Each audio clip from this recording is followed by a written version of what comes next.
Hey, this is Jason with 4W Knives. Got a project today that will be a little bit different. We are making a blade, but we are making something that not everybody has seen. We are making a scraper. Now, a scraper would be used in removing wood, often used in bow making. Tools that would be used in bow making generally consist of a draw knife, a rasp, and then what is called a card scraper. This would take the place of the card scraper. Advantage of this is going to be that, unlike a card scraper, this can be resharpened and used over and over again. You can use it as an aggressive wood removal, or you can be more finesse with it. It's great at removing tooling marks left on the project. The designer of this scraper is James Rocco, who is a bow maker and also has a pretty cool YouTube channel himself. I will add a link to his YouTube channel in the description. James reached out to me a while back with this design. I had no knowledge or experience with anything like this, but we eventually came up with a system that worked pretty good. We are now making James's personal scraper, and we are going to do this out of Damascus.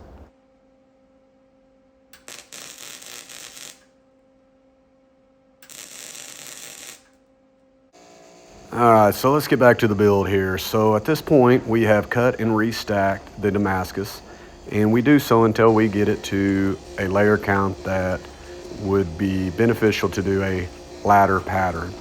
So in the next clip, we will use the cutoff wheel and angle grinder, and we will cut in little grooves. As I forge the remaining billet back to shape, those grooves will then be filled in with other types of steel, which will leave a pattern once we etch the finished product.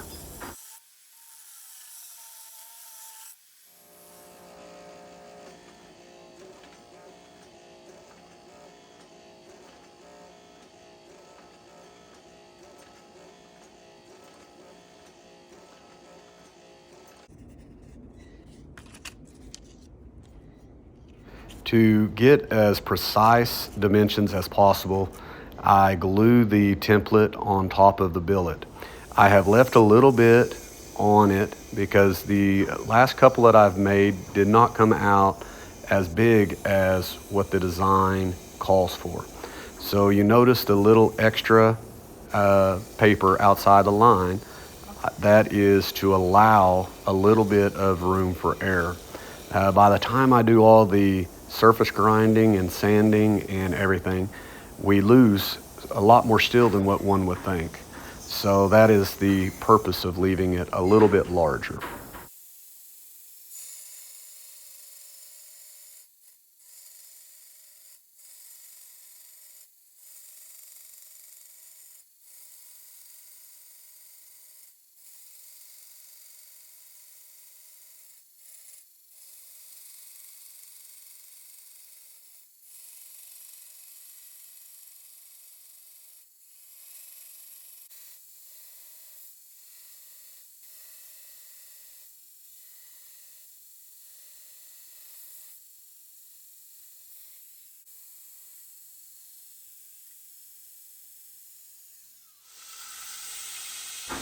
I do believe this is the first video that I've ever used a grinding jig in one of my videos, but I found to keep a consistent bevel with this, as well as with my draw knives, the jig is very beneficial. I've done it without it, but this gives me the same results time and time again. And again, you always want some type of repeatable process when doing so. I quench this just as I would any other knife, and I temper it as well. Now we'll get our maker's mark etched on, do a whole bunch of hand sanding. We take this up to 600 grit, which isn't really high grit, but it does the trick. And then we are going to soak this in several cycles of some gator piss. I am a huge fan of this stuff.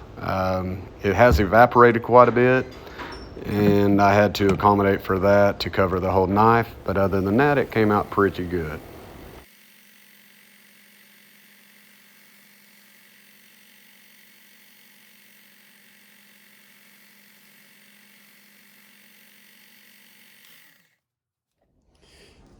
All right, here it is, finished up.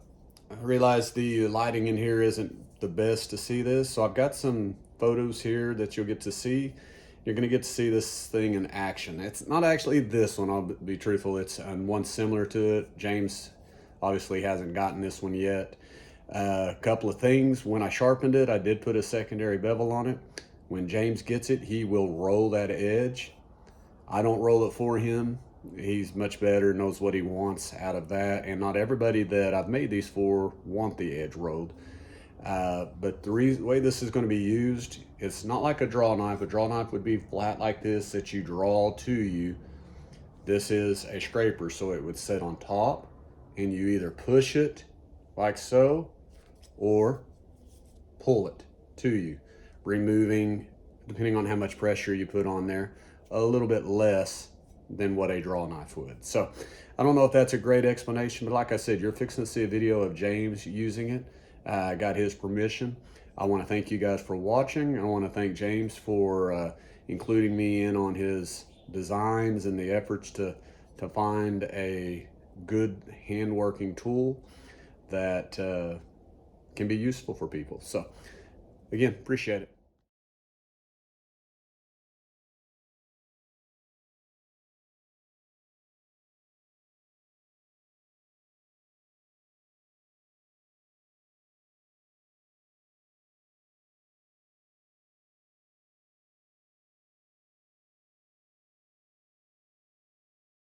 As you guys get to see this awesome pattern that came out, want to thank you again and thank James again.